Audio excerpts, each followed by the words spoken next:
Hi there, welcome to my channel where I take you on tours of unique homes and showcase stories of people living alternatively. In this week's episode, we're taking a tour of Tori's van dwelling, which she has turned into a comfy home on wheels.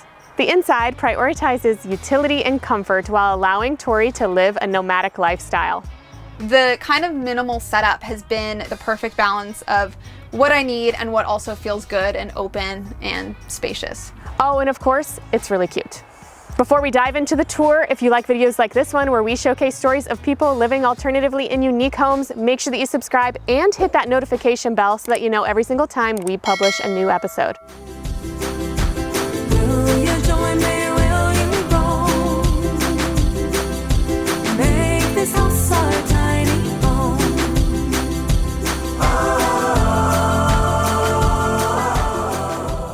Hey guys, I'm Tori and this is my van Ginger. I call her Ginny for short. Come on in.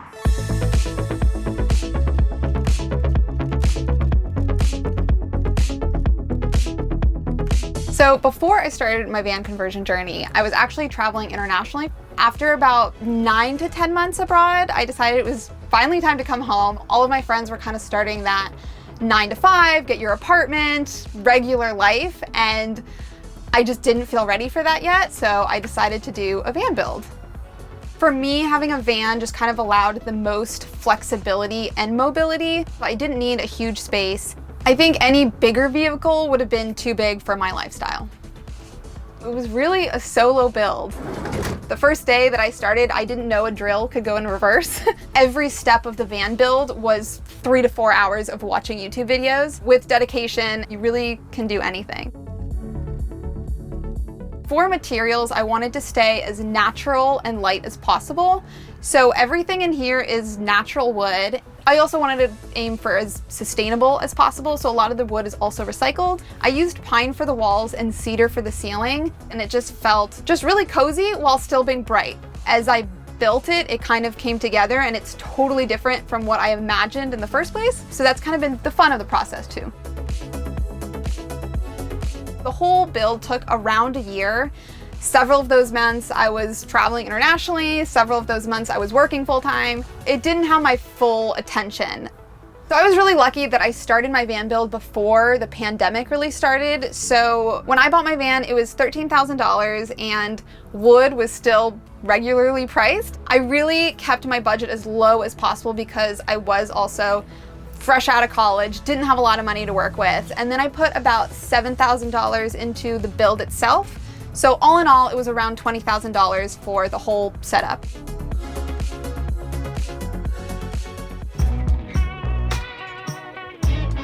So Ginny is a 2006 T1N Sprinter van. I get around 22 miles per gallon, which is great. Ginny was a FedEx van before I bought her. So when I bought it, I had a lot of security in knowing that it had been really well maintained. So starting in the front of the van, one of the first things that I wanted to do was add a third seat-belted seat because I was anticipating traveling with other people a little bit more than what I have actually done. So I added this jump seat to the front. It folds into just like a chair holder, but opens up into a third seat. So the times that I have had a third passenger, it's been really great.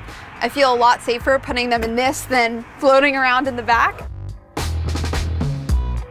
Moving above, we have my closet. So I keep most of my clothes up here, and I kind of found the best way to utilize this space was to get these slanted baskets.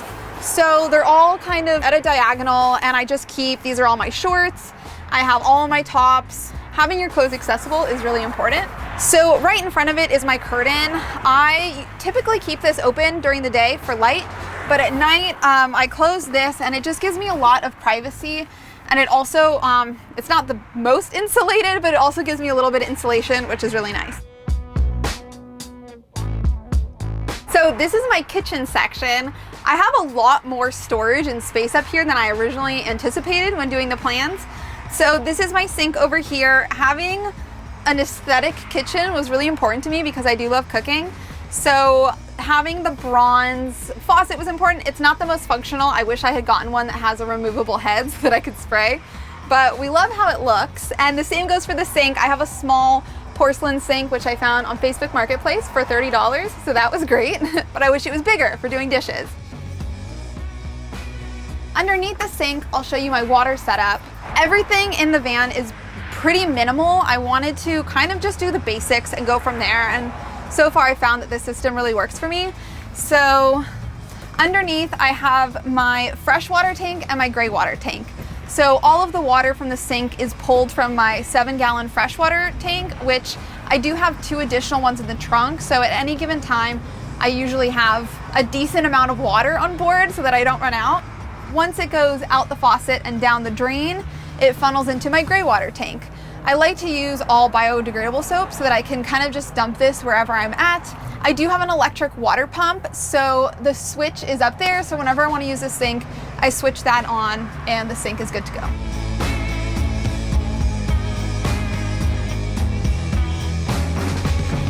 Moving along in the kitchen, I have 2 kind of cabinets that just open like this, where I keep a lot of my snacks and kind of lighter items, bags of chips and pasta and rice. Right now it's a little sparse, but underneath is where I keep the heavier stuff. I didn't want to put a ton of weight up here because I honestly didn't trust the sturdiness of my cabinets since everything is self-built. But most of my heavy stuff is down here. In this cabinet, I have this pull-out box where I keep all of my canned goods as well as my propane for the stove, which I will show you next. Below it, I have my pots and pans. And just above it, I have my utensil drawer, where I keep kind of all of my dishes, basic stuff that I need, like a can opener and scissors, and all of my utensils.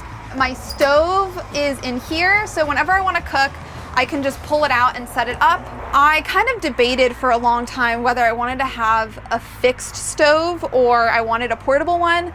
Ultimately, I think having a lot of counter space was more important to me than having the ease and comfortability of a fixed stove. So for now, it works. So my fridge is one of my favorite finds from the whole van. I originally had a different fridge, and within a couple days, I noticed it was totally draining my batteries. So I finally found this one that was the perfect balance between affordability and functionality. So opening it up, there's a lot of space inside. I have a lot of room for taller items in the door.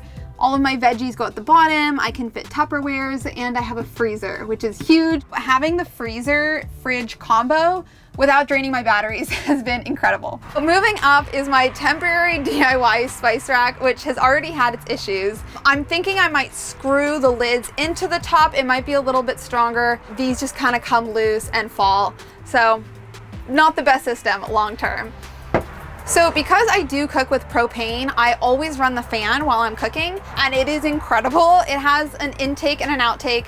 So whenever I'm cooking, I usually just crack this window right here, and then I put the fan on the outtake, and it really just creates a nice flow. So I never really get too many smells or chemicals in here while I'm cooking. And in addition to that, around it is my recessed lighting, which was another thing that I was really intimidated by at the beginning of the build, because you have to run a lot of wiring before everything goes into place to have recessed lighting, but it was absolutely worth it, and it was a lot easier than I expected.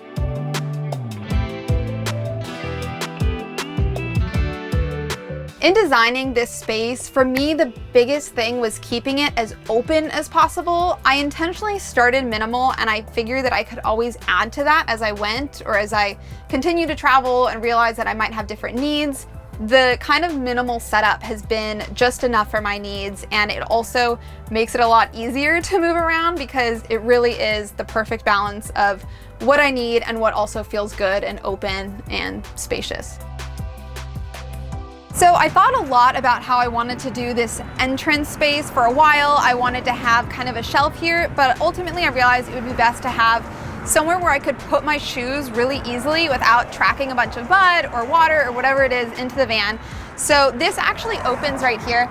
It just is on a press magnet, and I keep all of my shoes right here. So coming in and out of the van, it's really easy. Going into the bench seat, there's a lot of storage in here. So I kind of divided it into the shoes in the front over here, and then this right side is all of my bathroom stuff. So I have a pretty basic setup when it comes to the bathroom. Eventually I'll want to get a compost toilet, but those are really expensive. So for now, I just kind of have a really minimal system. I do usually use public restrooms or campgrounds, or if I'm in the wilderness, I go outside.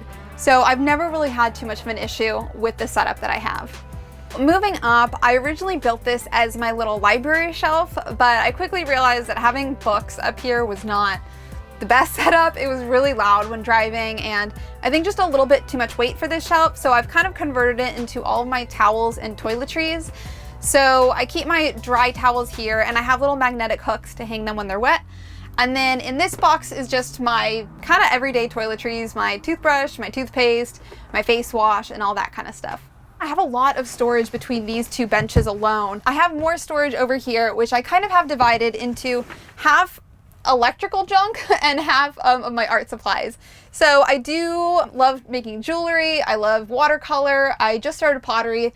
So I kind of keep all of my craft stuff up here.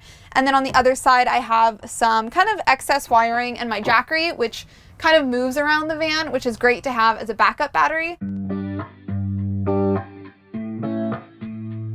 I've been a lot of incredible places in Ginny. We've been through a lot together. I think my favorite experience was driving up through California and into Oregon and just kind of exploring the coast on your own time without having an itinerary was such a new way of traveling and living for me.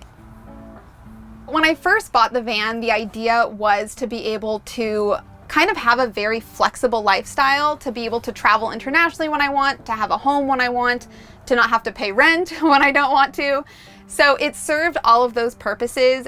One of the huge benefits of having a mobile home is that when you do fall in love with a place while you're traveling, you can stay as long as you want and you can explore it and you can have a new backyard every night while getting the comforts of home with you. So coming back into the bed area, I have a little bit more storage that I used with the excess space that I have to the side of the bed. So in here, I keep all of my smaller items.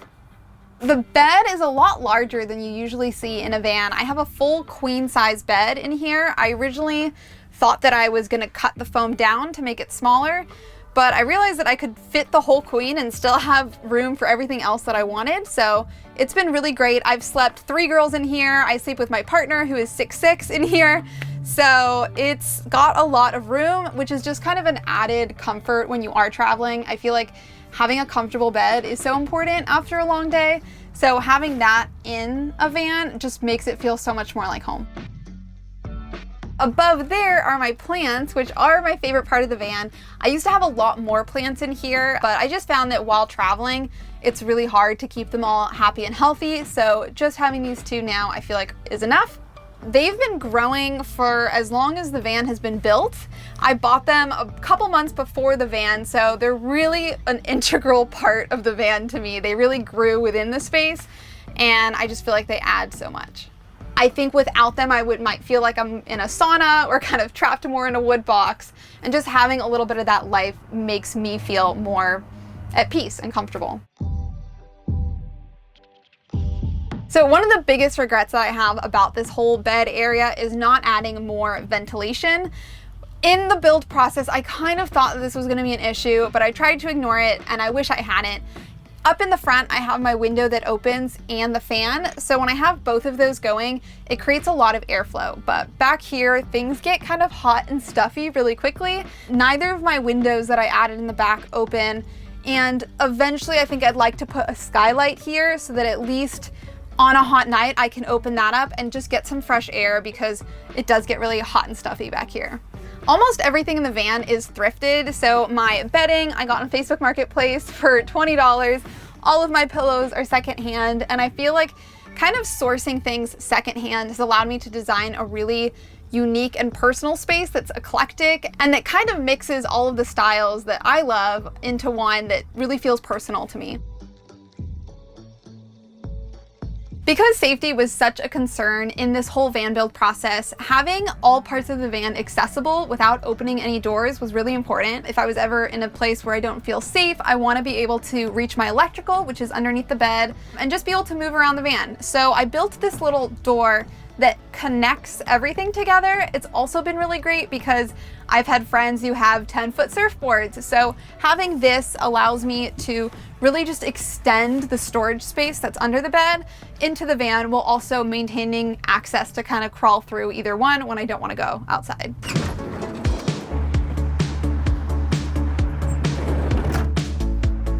Underneath the bed is where I have kind of a wild amount of storage. One of my next projects is gonna be figuring out a way to better separate the space, because for now it's just so open and there's so much of it. But it's really great to have all that space for flexibility for activities that I get to do. So back here, I keep all of my kind of like backup and emergency equipment. My yoga mat, I have my portable solar panels for recharging my Jackery, which is my backup system for the whole van. And behind that, I have my 2 7-gallon backup water tanks. So in my box, I also have my camp shower, which as you can see, I haven't opened. It's been in here for over a year, but I kind of found that I have a Planet Fitness membership, and honestly, most places I go, there's a Planet Fitness accessible. If not, I usually have lakes or rivers or camp showers.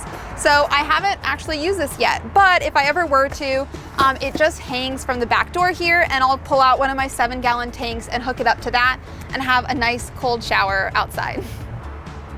So in this whole section is all of my electrical setup, which was probably the most intimidating part of the whole build, but I really love this system. I feel like it's really minimal while still having enough. On top of the roof, I have my solar panels, which is around 200 watts and feeds into my charge controller. And from there, we go to the batteries. So I have about 100 amp hours. And I also have a inverter, which I actually never use because I ended up getting the Jackery. So it's good to have for emergencies, but I haven't really found myself using it that much. And I have my fuse block where I kind of have all of the controls for everything in the van. And of course, for safety and ease, I have my overall power switch so I can turn the whole system off. I'll do this if I'm ever working on the electrical, but I also do it a lot if I know I'm not going to use the van for a while. I just shut the system off.